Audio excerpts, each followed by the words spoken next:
It stained the earth as if to warn it. Piggy, dark with death and dry, almost invisible against the dusty roadside, but it was there. And it resulted in something that was barely alive. At first he thought it was just a bundle of rags, cast off and left for dead on the side of the road. But then it moved. A slight tremor, barely noticeable. James's chest tightened. He hit the brakes, his truck sliding on the gravel. Feeling his heart race, he pushed through and stepped outside. And that's when he saw it. A dog. But not just any dog. A sick, broken, paralyzed dog. It was still save for the slow, faltering rise and fall of its ribs. Its coat was matted, its body skeletal, its eyes hollow. James had witnessed suffering before. He'd worked with rescues, seen strays trying to survive, seen pets left behind as if they meant nothing. But this wasn't just neglect. This was something else. Something worse. The dog wasn't barking. It wasn't whining. It wasn't even facing him. It just lay there, as if it had precluded its demise. James felt a quick twist deep in his gut. He knelt next to the dog, reaching out slowly, gingerly. Still, no reaction, not even a flinch. His fingers brushed the side. He felt it. The coldness, the stillness, a sensation of something already allowed to die. And yet, it was still here. Why? James swallowed and looked around. This wasn't an accident. Someone had left this dog here. Someone had left it there, knowing it could not find its way, knowing it would not escape. And then, a sound. Footsteps. Coming from behind him. James's body went rigid. Slow. Steady. Someone was there. Someone had been watching. His blood ran cold. Whoever did this had come back. James didn't move. It felt like there was too much air in the room, all of it pressing in on him. His heart was pounding in his ears, but he was able to force himself to freeze entirely. Whoever was behind him wasn't in a hurry. The footsteps were slow, measured, deliberate. James gritted his jaw, his eyes flashing to the skinny dog lying beside him, still unmoving, still lifeless. Then a thought pierced his fear like a blade. What does this person have to do with the person who left the dog here? His fists tightened. He needed answers. He turned his head slowly, just enough to see over his shoulder. Nothing. Just the endless road behind him, dotted by endless fields and a dense tree line. But James knew he wasn't the only one. The sensation of being observed hadn't evaporated. His instincts were screaming, "Get out!" Now, but something in him pushed back. Number not yet. James inhaled deeply and refocused on the dog. It was hardly breathing, its body unnaturally motionless. Close up, he could see old wounds healed over, scars under the matted fur. This was a dog who had had a long time to suffer. His stomach tightened. Someone had abandoned this animal to die alone here. But why? His mind racing, he assembled what little he knew. The dog surely could not have made it here by itself. Whoever put it here didn't want it discovered. And now, maybe they're still watching. A chill crept up his spine. No way he was going to let this happen. James slipped his arms gently underneath the fragile body. It didn't resist. It barely even reacted. Just a faint tremor, a shallow breath. It was light. Too light. As if it had not been fed in months. James made a hard swallow and picked up the dog as gently as possible. That's when he saw it. A quick movement in the tree line. His breath hitched. It was small, quick, gone in an instant. But he knew what he saw. Someone was there. Then James's instincts shrieked again, "Get out!" Now, and this time, he listened.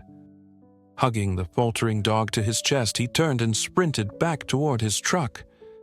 Every single nerve in his body was on alert, The wind ruffled the tall grass. A whisper, a warning. James yanked the truck door open and climbed inside, laying the dog gently on the passenger seat. He was trembling as he reached for the keys. Then, another sound. Not footsteps this time. A sharp, piercing whistle. His blood ran cold. A repetitive, eerie whistle drifted from the woods. Not rushed, not panicked. It was a signal. James didn't stick around to find out what it meant. He turned the key. The engine roared to life.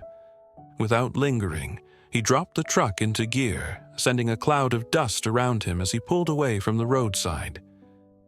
His knuckles were white as he clutched the wheel. He could still feel it. That gaze, watching him from the trees. Something was wrong, terribly wrong. He looked down at the barely conscious dog beside him.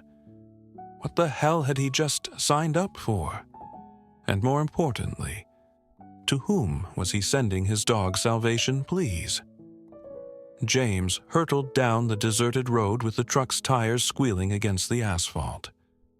His heart still pounding in his chest, he gripped the steering wheel. The dog lay next to him, its ribs rising and falling in slow, uneven breaths. But James had a nagging feeling that something was wrong. That whistle, that damn whistle. It hadn't been random. It had been for someone. And now, a frightening idea had affixed itself to his brain. What if they were more than just watching him? What if they were tracking him? James glanced at the rearview mirror. The road behind him stretched to infinity. Nothing but wide-open fields and swathes of trees marking either side. No headlights, no figures in the distance. Nothing. It didn't mean, however, that he was safe. He inhaled slowly, willing himself to concentrate. One thing at a time. He needed to help this dog get help. That was the priority. His head was spinning through options. The closest vet would have been a half-hour away, beyond the limit of a dog with these injuries. Then he remembered someone else. Margaret. She wasn't a vet, but she had devoted her life to rescuing animals. If anyone could reach out, it was her. James took his phone out and pressed call. The line rang.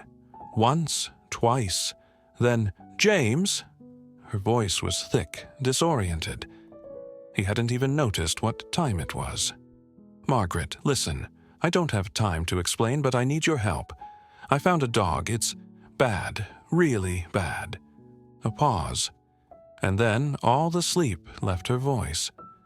"How bad?" James looked towards the body next to him. "It's paralyzed, Margaret, and somebody, I think, abandoned it." Silence.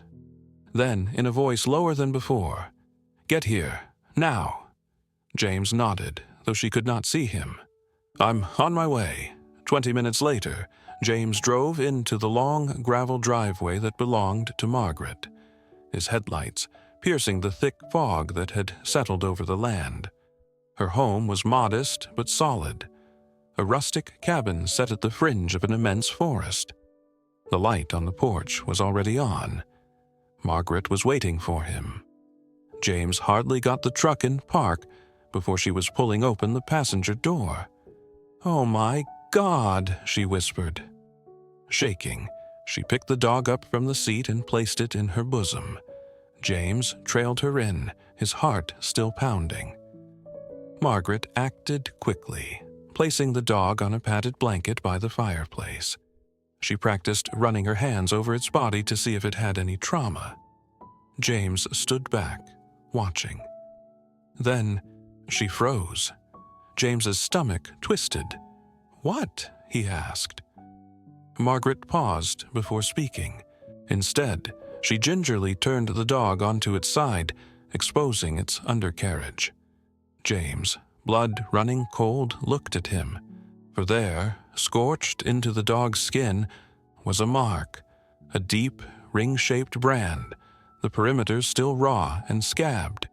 James choked back a piece of breath. "What the hell is that?" Margaret swallowed a lump in her throat, her fingers suspended over the burned flesh. "I don't know," she murmured, "but I've seen a version of this before." James's heart pounded. Margaret looked over at him, her face grave. "This dog, it wasn't just left behind, James." She glanced down again at the mark. It was owned. A shiver ran down James's spine. The whistle, the watching eyes, the unnatural stasis of the dog.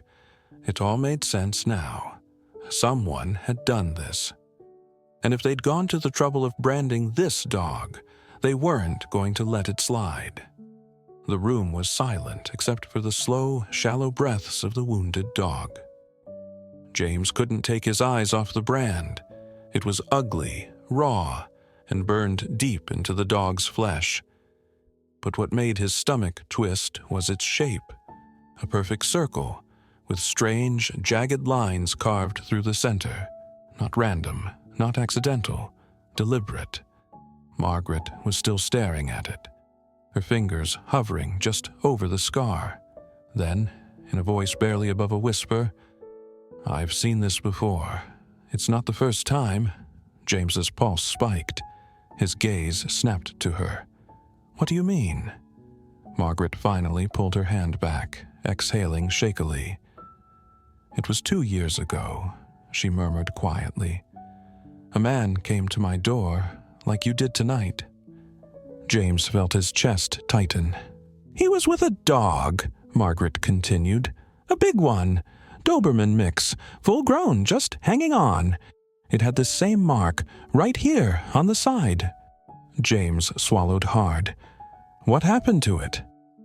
Margaret hesitated. 3 days later, it went missing. James's blood ran cold. "What?" Margaret pressed her lips into a thin line.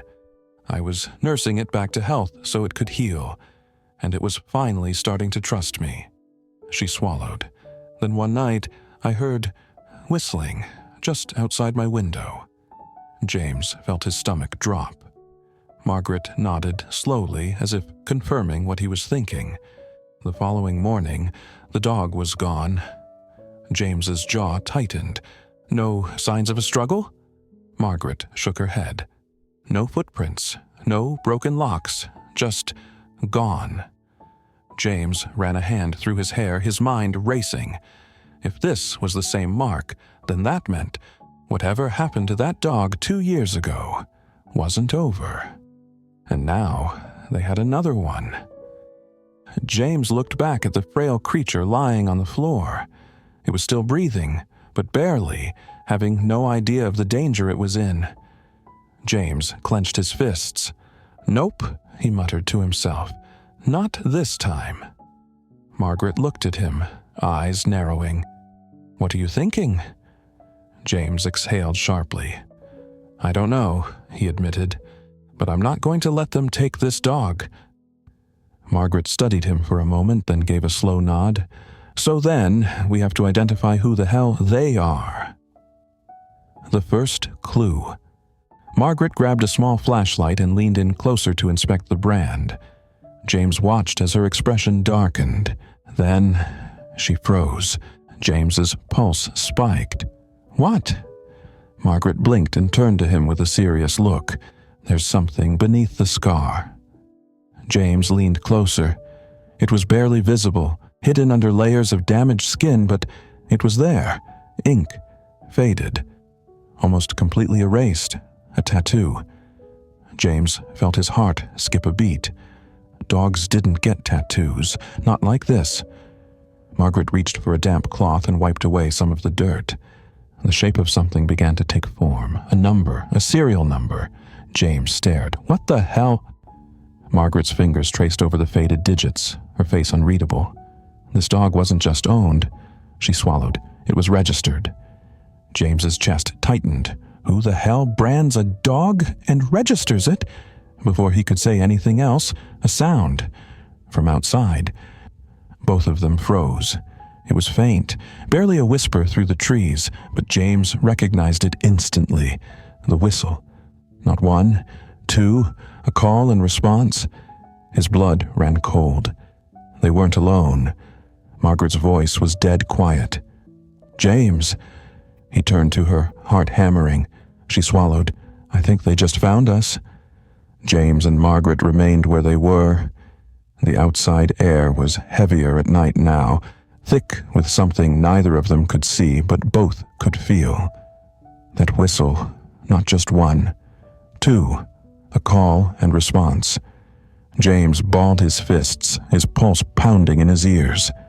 Margaret's voice had become little more than a whisper. "They're close."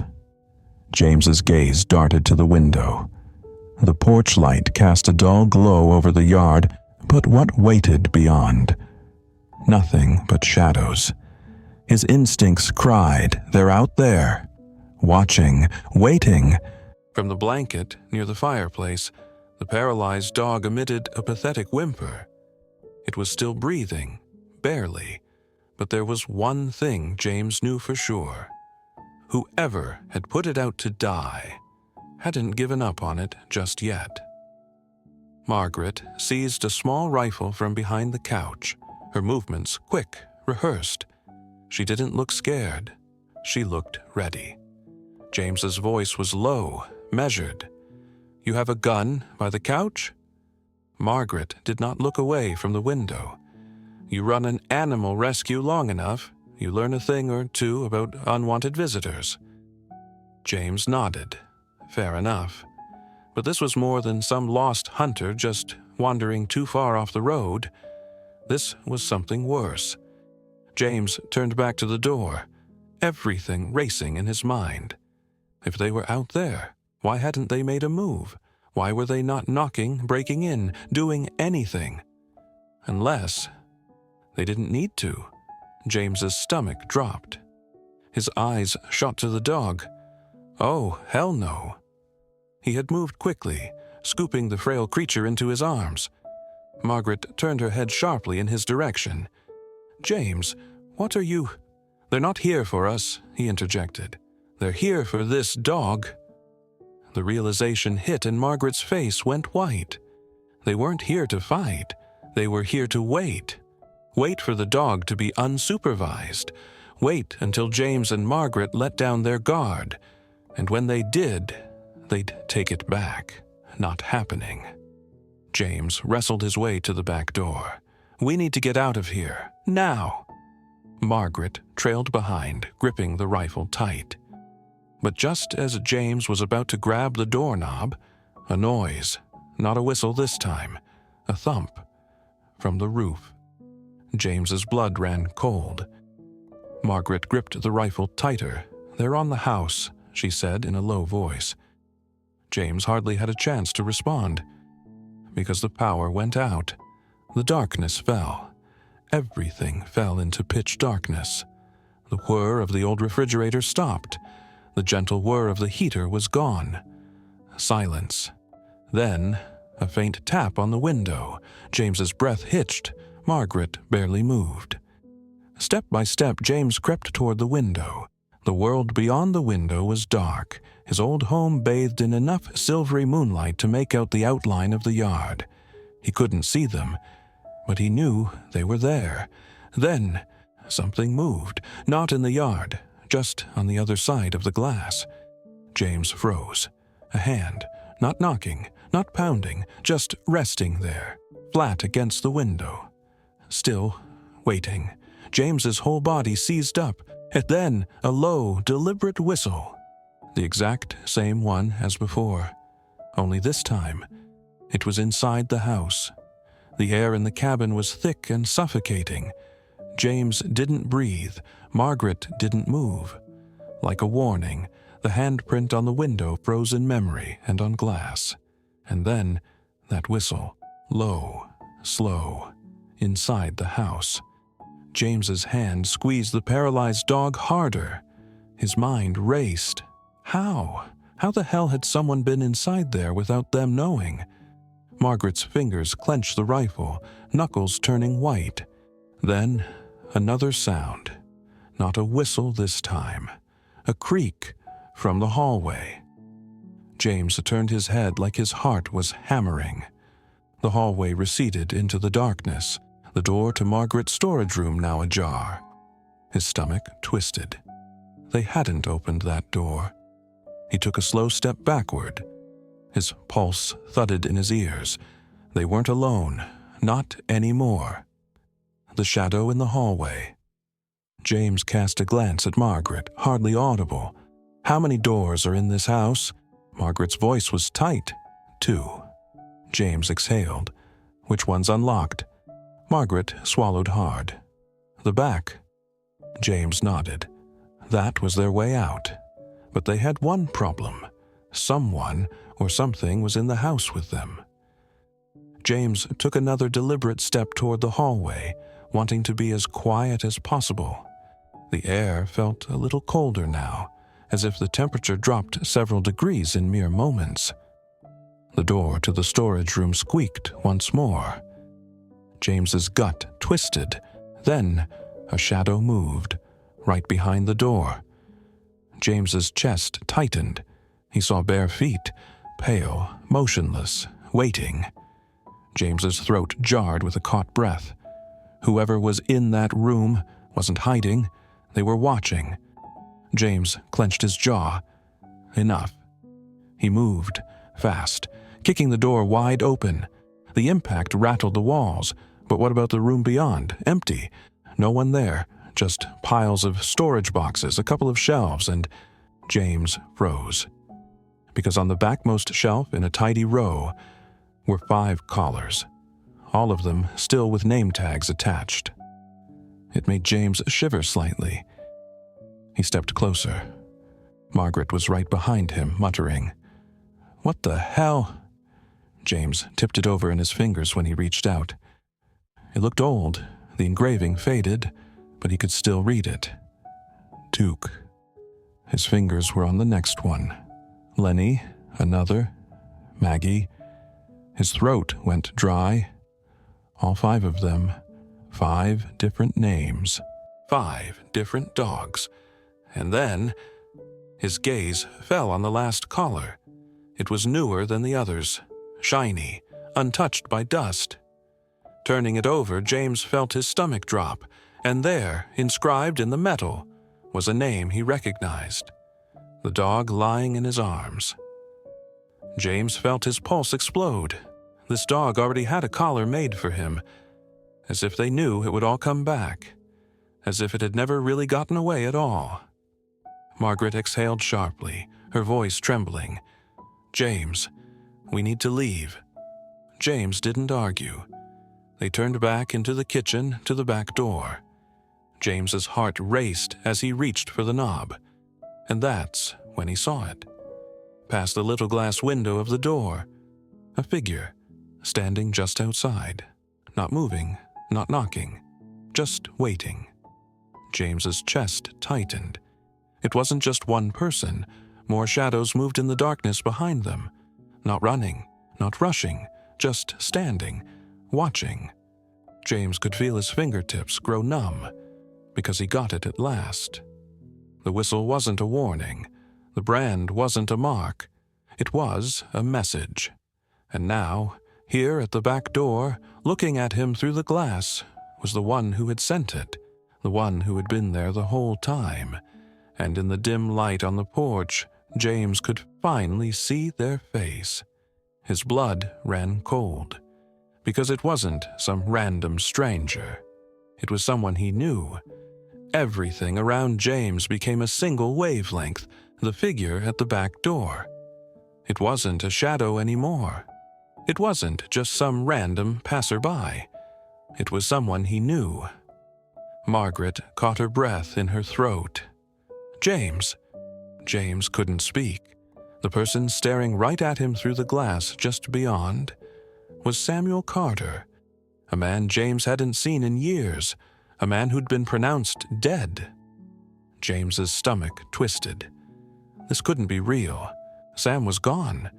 He had gone missing after that hunting trip upstate, the hunting trip that had raised nothing but questions and rumors. And yet, here he was, alive, and looking at James as if he had been waiting for him. James was breathing short and shallow. His body had been locked. His mind had sped on. Margaret finally said, her voice no louder than a whisper, "James, who was that?" James swallowed hard. His throat was dry, his voice barnacled. "Sam." Margaret's brow furrowed. "Who?"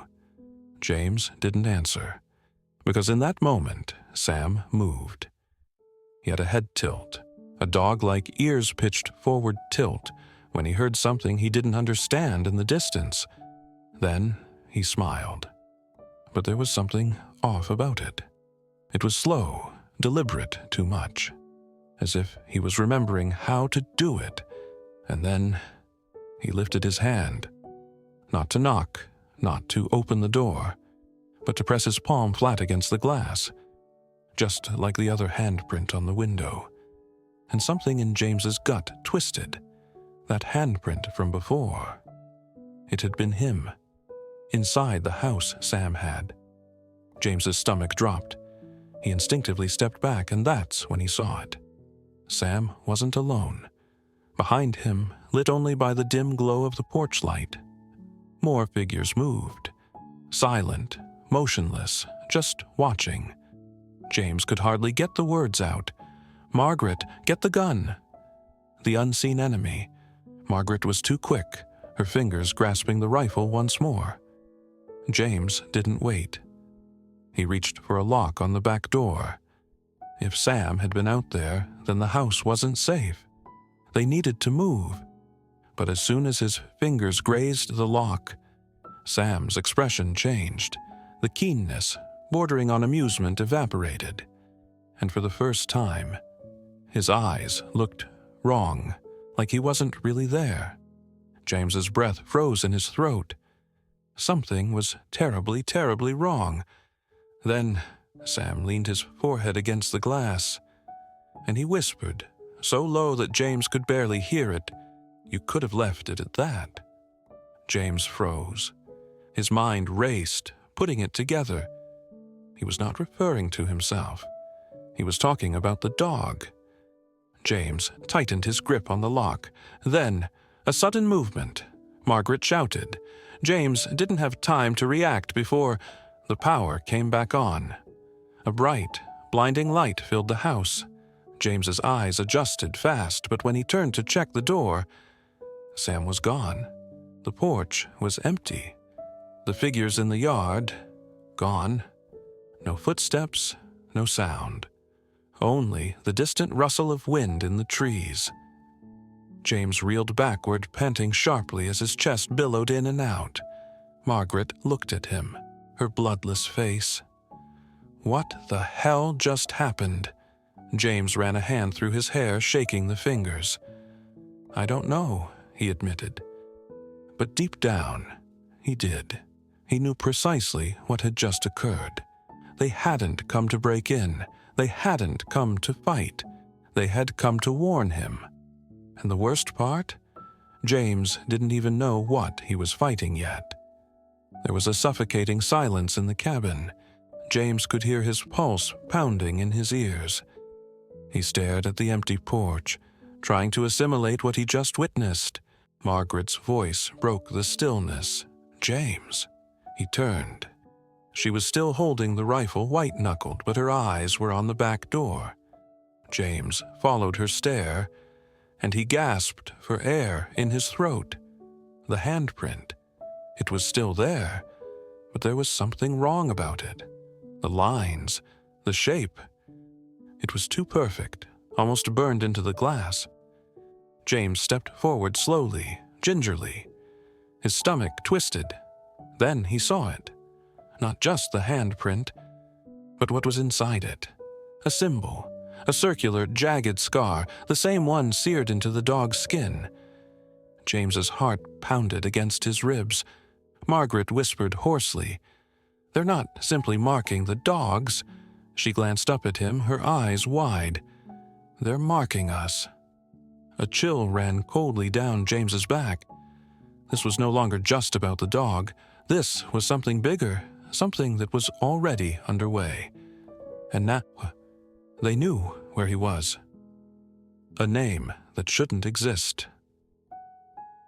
James struggled to draw a calm breath, fighting off the panic that was scraping at his chest. He turned to Margaret. "We've got to figure out what the hell is going on," he said. "Fast." Margaret nodded. "I'll get my laptop." James turned back to the dog as she disappeared down the hall. It hadn't moved, still weak, still clinging to life. But its breathing was more regular now. James knelt next to it, his hand running over the brand seared into its side. What the hell did it mean? And more importantly, who put it there? A few moments later, Margaret re-emerged, laptop in hand. She sat down at the kitchen table and began typing, her fingers flying. She pulled up a database, a registry of missing and abandoned animals. James watched. She typed in the serial number they had discovered underneath the scar. Seconds passed. Then a result. James bent closer over her shoulder. One entry, just one. Details were sparse, but one fact immediately stood out. Owner, Samuel Carter. James's chest tightened. "No," he muttered. "That's impossible." Margaret stared at him, bewildered. "Who is he?" James's throat felt dry. "That's the man I seen at the door," he whispered. Margaret's face went pale. "I don't think that's possible," she said slowly. James didn't respond. But there, in bold red letters at the bottom of the entry, was a date. Last updated record date. 2 weeks ago. 2 weeks ago. But Sam Carter had disappeared years before. James felt a deep, creeping dread seep into his bones. Whatever bad thing Sam was mixed up in, whatever he had become, it wasn't over, not even close. And if the records were still being updated, that meant someone was still managing this operation. Somebody who knew what the hell they were doing. And worse, someone who wasn't done yet. James straightened, jaw taut. "We need to go," he said. Margaret looked at him. "Go where?" James turned toward the door. "To find Sam." James clenched his fists. His one thought was racing through his mind. Find Sam. See what the hell he had gotten himself into. Learn about the name of this dog. Margaret's voice was careful. "James, wait." But James was already moving. He snatched his truck keys and felt his pulse pounding in his ears. Margaret trailed him to the door, her heart in her mouth. "You can't just jump into this blind." James turned to her. "Then you need to give me another option." She hesitated. He breathed out, attempting to compose himself. "I saw what I saw, Margaret." His voice was low, steady, unshakable. "Sam is alive." Margaret's eyes darted to the laptop, where Sam's most recently updated records glared on the screen. The proof was right there. 2 weeks ago, someone, somewhere, was still tracking this dog. And now, they were hunting him. Margaret pursed her lips, then faced the computer again. "Fine," she muttered. "Let's see what we are working with." She flew her hands over on top of the keyboard. James watched her skip over the standard databases and delve into private archives. The more she searched, the colder the chill in his gut became. Then she froze. James leaned closer. "What?" Margaret didn't reply immediately. Instead, she slowly turned the laptop toward him. James's stomach dropped. There, on the screen, was a secret research document. And on top there, in bold black letters, Project Nova. His blood ran cold. Below it, a list of test subjects. Canines, but alongside each subject number, one word, terminated. Except for one, the last entry on the list. Subject 17. Status, active. James swallowed, his fists clenched. The brand, the serial number. It wasn't just an experiment, it was still happening. Margaret's voice was quiet. "James, this dog shouldn't be alive." James's jaw clenched. "Yeah," he muttered. "Well, neither should Sam." He turned around, reached for his jacket. "Let's go." James tore down the old country road as the truck's engine growled, the headlights slicing through the heavy fog that lay upon the land. Margaret sat next to him, the dog swathed in blankets between them. Neither of them spoke. James was in overdrive, gripping the wheel tight. Sam had been a good man once, a friend, a hunter, a survivor. Then, one day, he simply vanished. No body, no trace.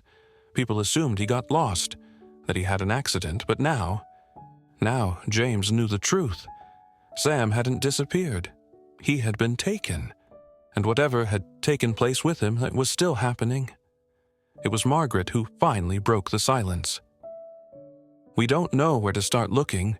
James kept his eyes on the road. "I do." Margaret frowned. "Where?" James's jaw tightened. "The final location where he was seen." Margaret stared at him. "James, that was in the woods." She exhaled sharply. "Jesus." But she didn't argue, because she knew in the back of her mind that this was the only way. Whatever had happened to Sam, whatever it was that was happening to these dogs, it was waiting for the answer, out there, in the dark. The edge of the woods. They came after midnight. The truck grumbled to a halt at the brink of the thick forest, where the old hunting trails faded into the woods. James killed the engine. Silence. The scent of damp earth and pine filled the night air. Margaret shivered. "I have a bad feeling about this place." James didn't respond, because he felt it too. A presence. Not something he could see, but something he could feel. A pressure in the air. A warning. Margaret slung the rifle strap over her shoulder. "All right," she muttered. "Let's find your ghost." James inhaled deeply and entered the gloom. The woods consumed them whole. With his flashlight in one hand and the other perched near his holster, James took the lead. Margaret kept a pace just behind him, clutching her rifle like it was the only thing keeping her grounded in the now. And between them, swathed in a thick blanket, scarcely breathing, was the dog. The deeper they dipped, the more the air transformed. It wasn't just cold, it was wrong. Too thick, too still, as if the trees were waiting for breath. Margaret said, mumbling something underneath her breath, "This place feels off." James didn't answer, because he felt it too. A pressure in his chest, a heavy, suffocating weight, like someone was watching them. The forgotten path. The dirt path underfoot was not clearly defined, grassy weeds and dead leaves growing up beside it. It had been years since James had been here, not since the evening Sam went missing. That night began much like any other. Just a handful of dudes, a few rifles, and a campfire in a clearing. Then Sam had wandered off, said he heard something. No one saw him again, until now. James's jaw tightened. Something happened here, and whatever it was still happening. Margaret suddenly stopped. James turned. "What?" She pointed her flashlight forward, and James's stomach dropped. There, sitting smack in the center of the trail, was a deer, motionless, staring directly at them. But something was wrong. Its eyes were too open, too shiny, and its mouth, James's breath caught. Its mouth was slightly open, like it was trying to speak. Margaret changed her hold on the rifle. "James, what the fuck is this?" James didn't move, because suddenly the deer blinked. A slow, unnatural blink, and then it turned and walked away. Not ran, walked. Back into the darkness, silent, unbothered, almost as if it was put there. James exhaled slowly. "We need to keep moving." Margaret paused, then nodded, but James could see it. The look in her eyes. She was scared, and so was he. The cabin in the woods. 20 more minutes of silence passed before James finally saw it. Among the trees, half obscured by underbrush, the old hunting cabin, where Sam was last seen, where it had all begun. Margaret let out a breath. "You sure about this?" James stepped forward, nodding. Its door barely clung to its hinges, the wood rotten, the windows broken. James reached for the handle, turned it. The door creaked painfully open. The smell hit them first. Rot, decay, and underneath it, something metal. James's stomach twisted. He lifted his flashlight and froze. The cabin interior was filled with symbols, burned into the walls, carved into the floor. The same twisted brand on the dog's flank. Margaret stepped through, her voice little more than a whisper. "What the hell is this?" James didn't answer, because there, at the very far end of the cabin, was a chair, old, worn, straps still attached, and on the ground beneath it was a pile of collars. James's breath caught. Margaret backed up. "James, this is wrong for us to be here." Then, a sound. From the darkness, a low, steady whistle. Margaret tightened her grip around the rifle. James shined his flashlight in the direction of the sound, and then the front door slammed shut. The banging door rattled James's heart. Margaret spun around, rifle trained on the entrance, but as soon as the sound stopped, silence. Heavy, suffocating, the sort of silence that skinned James's nerves. He worked to get his breathing under control. Think. Maybe it was the wind. Perhaps the old cabin was simply rotting away. But he knew in his heart of hearts. Margaret swallowed hard. "James." James held up a hand before motioning for her to be quiet. The cabin felt wrong. Not just abandoned, occupied. Like the walls were keeping some sort of secret. And that whistle, it hadn't come from outside. It had originated from within the cabin. James gripped the flashlight a little tighter. "We're not by ourselves," he said in a whisper. Margaret gripped the rifle tighter. Then a sound, a scrape, from the corner of the room. James swung the flashlight toward it, and his heart pounded against his ribs. At first, all he could see were shadows. Then movement. A figure stepped forward, slowly, deliberately. James's breath hitched, because right now, beneath the dim, flickering light, he could see the face.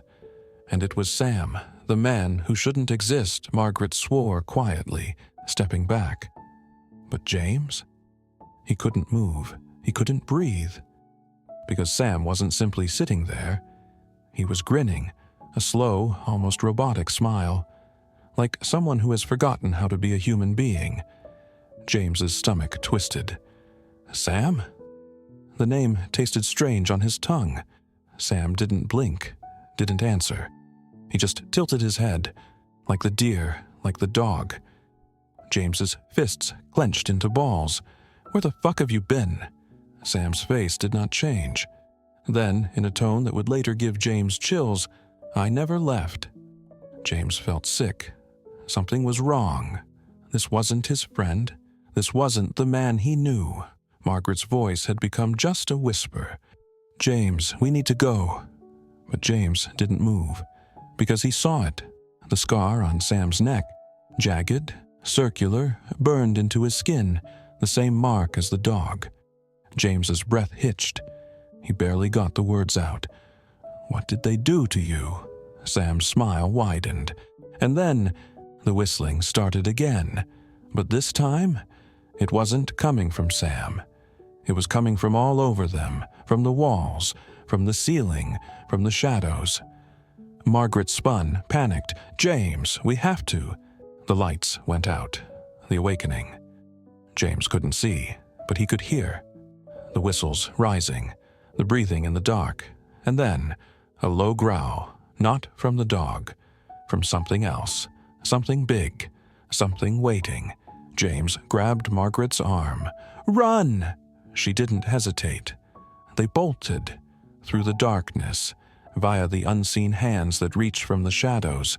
James could hear them moving, not running, just watching, like they already knew, like they weren't supposed to have to chase, because James was already precisely where they wanted him. They reached the front door. James yanked it open and froze, because there at the ready, waiting for them, was another Sam. Not a twin, not a look-alike, an exact copy, identical in every way, the same clothes, the same scar, the same unnatural smile. With that, Margaret breathed sharply. "James!" But James couldn't speak, because behind that second Sam, then more emerged from the trees, dozens, identical, smiling, and then, in perfect unison, they all whistled. The exact same note. Low, slow, welcoming. James's blood ran cold. They had never been searching for Sam was never missing. Sam had been waiting, and now, so were they. James couldn't move. He gasped as he stared at the figures breaking through the trees. Identical. Same face, same expression, same scar. They froze in place, only their silhouettes apparent in the flashing steadiness of the cabin porch. And then they whistled again, a low, howling sound that reverberated inside James's chest. Margaret gripped the rifle more tightly. "James, what the hell is this?" James's pulse hammered. Surely there was an explanation, something logical. But deep down, he knew already, Sam wasn't missing. Sam had been changed, and whatever had taken him had made more. Nowhere to run. And the whistling finally came to an end, and for a moment there was absolute silence. He could feel Margaret shaking beside him. Then the Sams moved, all at once, not running, not attacking, just stepping forward. James stepped back. Margaret lifted the rifle. "Stay back," she shouted. But the Sams didn't stop. Their movements were too fluid, too controlled, like a single organism, like they were not even human. James's stomach twisted. Then the original Sam spoke. "You don't understand." His voice was calm, almost reassuring. James clenched his jaw. "Then make me." Sam's head tilted, and then, slowly, he lifted his hand and pointed to the dog. James's blood ran cold. "It's not about me," Sam said then. "It's about him." James's pulse spiked. Margaret took a step back. "What do you mean by that?" she demanded. Sam smiled. An expression flickered across his face for the first time. It was sad. "You think you've saved it," he said gently. James swallowed hard. "I did." Sam shook his head, and then, in a voice almost a whisper, "No, James. It saved you." The truth beneath the skin. James couldn't breathe. Sam's words pressed down on him like a weight. The Sams weren't here to do him harm. They were here to stop him from taking the dog any farther. James's hands clenched into fists. "What the fuck does that mean?" Sam's eyes darkened. Then he gave James the cold blood in his veins. He knelt down in front of the dog, gently, carefully, and put his hand on its back. James's instincts screamed. He moved forward, but the dog didn't react, didn't flinch, didn't even look afraid. Instead, it sighed, as if it had been waiting for that moment. James's heart pounded, and then the dog's fur began to shift. Not just ruffle, move, like something beneath it was rearranging. James staggered back, for there is something under the skin, under the frail, sick body. There was something else, something metal, something alive. James's chest locked up. "What the hell?" Sam's voice was steady. "He isn't like the others. He was never supposed to be found." A chill shot through James's entire body, except now, from the dog's side, under the moving patches of fur, He could see it. The metal plating, the circuits embedded in its skin.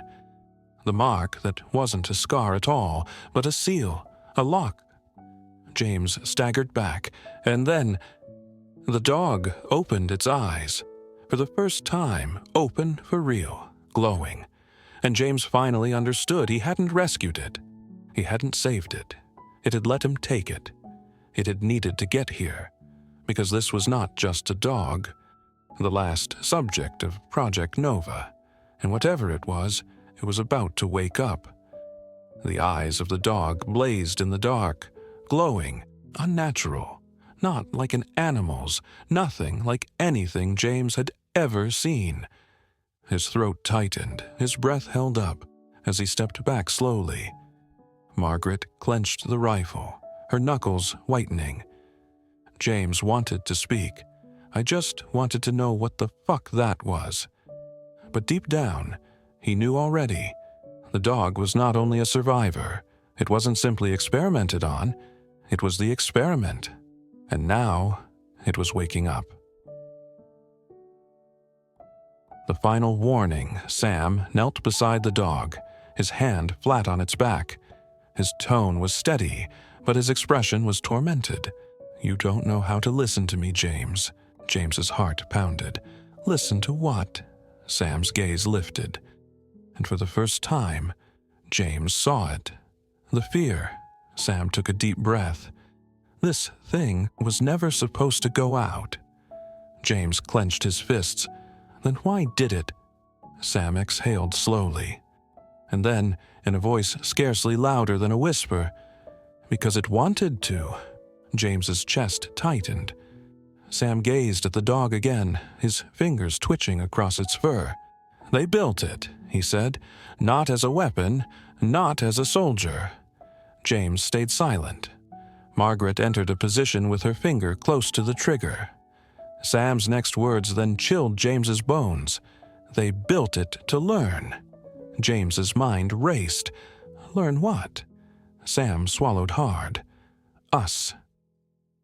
The truth behind Project Nova. James's breathing stilled. Sam tilted his eyes back to him, solemn. They referred to it as Project Nova, he said, but that's really not what it was. Margaret frowned. Then what was it? Sam's jaw tensed. And then he told them. A government research initiative. Years of testing, not just on dogs, on people. James felt his stomach twist. Margaret was speechless.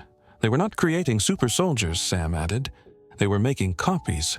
James's pulse spiked. Margaret lost all color in her face. "You mean—" Sam nodded. "Copies. Replicas. Perfect mimics." James's breath caught. "Like you." Sam met his gaze. And for the first time, he didn't say no. James's hand shook. "So you're not—" Sam's lips parted. But before he could respond, the dog stirred. A low hum filled the air. James snapped his head down. The dog's back started to ripple, the fur along its spine moving, that scatter like ash in the wind, beneath it, metal. Not cold, lifeless machinery, something alive, pulsing, growing. Margaret stepped back shakily. "James, we have to go." James's heart pounded. He wanted to move, wanted to run. But then the dog spoke, not a bark, not a growl, a single word, given in a voice that was not human. "Stay." James's blood ran cold, his entire body locked up. Margaret froze beside him. The word echoed in his skull. It wasn't a command. It wasn't a plea. It was a fact. They weren't leaving. Not anymore. The last decision, Sam slowly stood. His face was calm, resigned, like he was waiting for that second. James made himself speak. "What happens now?" Sam looked at him, and then he smiled, like he'd had the answer the entire time. Sam's voice was quiet. "You already know." James clenched his fists, because he did. There was no escaping this, no fighting it. The dog hadn't been running, it hadn't been lost, it had been coming home, and James had been the one to return it. Sam took a deep breath, and at that moment, James saw it. The dawning in his friend's eyes, the acceptance. Sam wasn't afraid anymore, because he hadn't been running either. James had been pursuing a phantom, and now he was becoming one. James's chest tightened. Margaret reached for him. "James, we need to—" But she never finished, because the second the dog blinked, everything in the world around them changed. The trees shifted, the air rippled, and James finally understood. He had never been in control. This wasn't his story. It had never been. It had always been theirs. And now, it was time to start over.